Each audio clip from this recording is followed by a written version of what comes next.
Picture yourself stepping back in time, over 1,000 years, to a world where towering castles scratch the heavens. The church's bells set the pulse of everyday life, and survival feels like a never-ending quest. Today, we're cracking open the pages of a time traveler's diary, taking us straight to 700 AD, where we'll experience the unvarnished, gritty reality of medieval Europe. From the lively hum of village markets to the untamed wilderness of ancient forests, this is more than just history. It's a vivid journey into the customs, struggles, and raw humanity of the 8th century. In this diary entry, our mysterious traveler lands in a small European village. But this isn't just some forgotten settlement. It's a living snapshot of a defining era that echoes into our lives today. Ever wonder what day-to-day life really felt like back then? Let's dive into the heart of it all. As our traveler steps into the village, they're immediately swept up by the vibrant pulse of daily life. The air buzzes with a symphony of sounds, the sharp, rhythmic clang of blacksmiths hammering away at iron, the soft hum of women weaving intricate patterns, and the playful bleating of goats that weave through the bustling streets. It's a place where every hand is busy, every face tells a story, and each new day kicks off at the break of dawn with purpose and energy.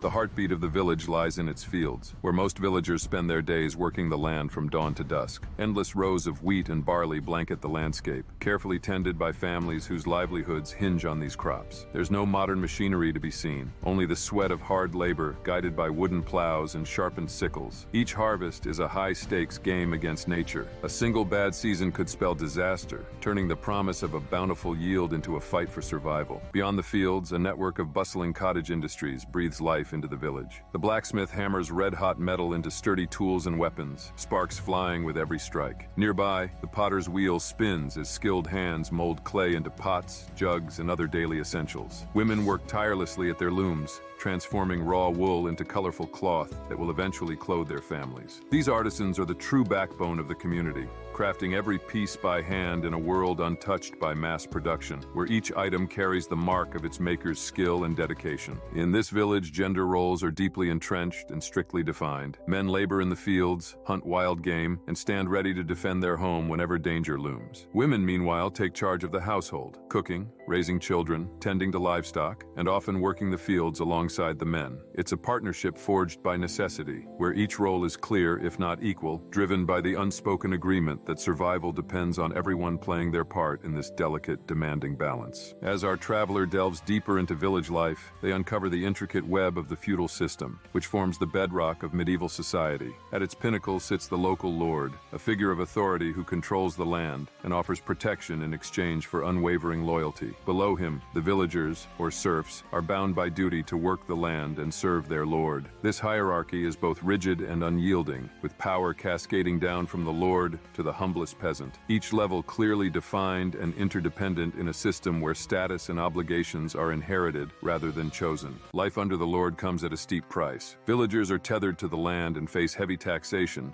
that demands a significant share of their crops, livestock, and even their personal time. These obligations are relentless, leaving many families in a constant struggle to balance their duties to the manor with the need to keep their loved ones fed and their homes intact. The weight of these demands often feels like a never-ending burden, casting a shadow over their daily lives and highlighting the harsh realities of their feudal existence. Every so often, the traveler is afforded a rare glimpse into the lord's manor, a realm of opulence starkly contrasting the villagers' modest homes. Inside, the walls are adorned with rich tapestries depicting grand scenes, and lavish feasts are spread across long tables, showcasing a level of comfort and abundance that seems almost otherworldly. The manor exudes the lord's power and privilege in every detail, from the ornate furnishings to the exquisite craftsmanship that underscores the vast chasm between his luxurious life and the daily struggles of his serfs. In the village, the church is far more than a place of worship. It's the very heart of community life. Weekly Holy Mass is a cherished ritual,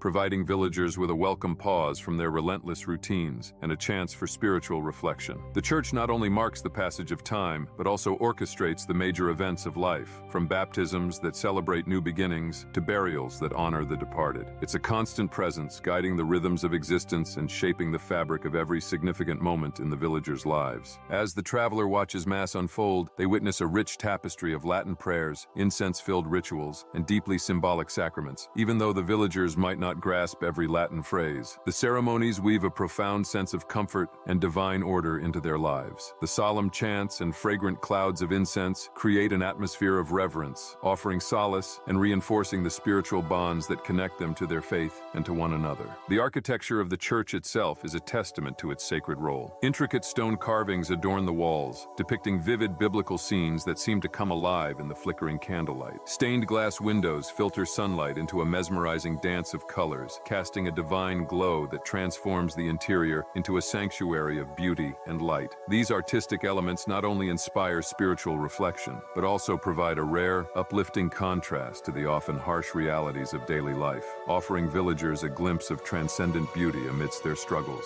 In the village, the priest wields considerable power, shaping and guiding the community's moral and spiritual landscape. Seen as a vital link between the villagers and the divine, his influence extends well beyond the pulpit. The priest's authority often eclipses even that of the Lord, commanding a blend of deep respect and apprehension. His role in daily life is pivotal, offering spiritual counsel, administering sacraments, and enforcing religious doctrine, which can sometimes translate into a form of control that pervades every aspect of village existence. Beyond the village stretches a vast wilderness, a realm of both breathtaking beauty and hidden danger. As our traveler explores these untamed lands, they encounter dense forests where ancient trees reach skyward, wild rivers that rush with unbridled force, and a rich tapestry of ecosystems teeming with life. This natural landscape is a constant, awe-inspiring presence, shaping and sometimes challenging the medieval way of life, offering both sustenance and the ever-present reminder of nature's raw power and unpredictability. Medieval Europe brims with a diverse array of life. The forests are home to wild boars, stealthy wolves, and graceful deer, while the undergrowth teems with herbs and plants prized for their medicinal properties. Villagers depend on this vibrant natural world for their food, resources, and remedies, navigating its bounties with both reverence and caution. Though the land provides abundantly, it also harbors its own dangers, reminding them of the delicate balance between utilizing nature's gifts and respecting its formidable power.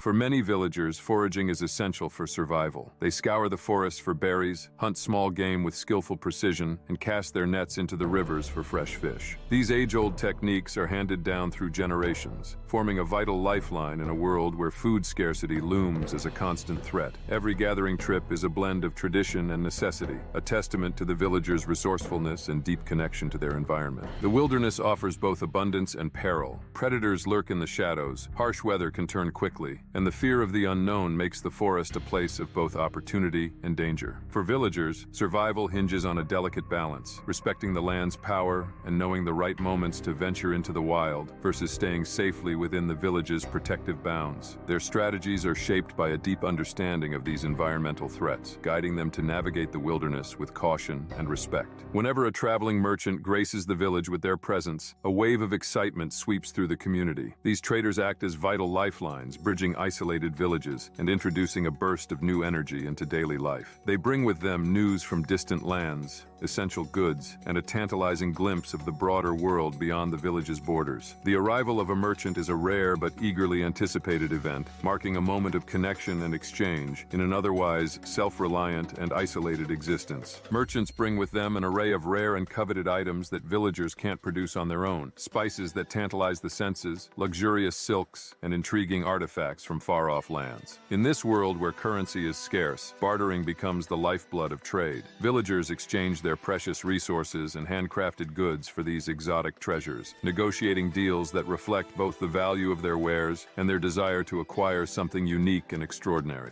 The art of bartering is a vital skill, turning every trade into a dance of negotiation and mutual benefit. Merchants are not just bearers of goods, but also storytellers, weaving tales of far-off places and exotic customs that captivate the villagers. They share news of distant wars, famines, and other significant events that shape the broader world. For the villagers, these stories offer a precious link to a world beyond their fields, sparking their imaginations and broadening their horizons with each new account. These narratives are more than mere gossip. They are a window into the lives and struggles of people living far from their own familiar surroundings. As our traveler closes their diary, They reflect on the stark contrasts and unexpected parallels between life in 700 AD and today. The challenges of the past were undeniably harsh, but the essence of human experience, community, survival, and belief, endures across the ages. Join us next time as we delve further into history through the eyes of our time traveler. Don't forget to subscribe, like, and hit the bell icon to stay updated on our latest explorations. Until then, continue to uncover the past. It might just reshape your view of the present. Did you enjoy our journey back to 700 AD? We'd love to hear from you. Drop a comment below and let us know what surprised you the most. And if you're excited for more time-traveling adventures, be sure to subscribe and share this video with your fellow history enthusiasts.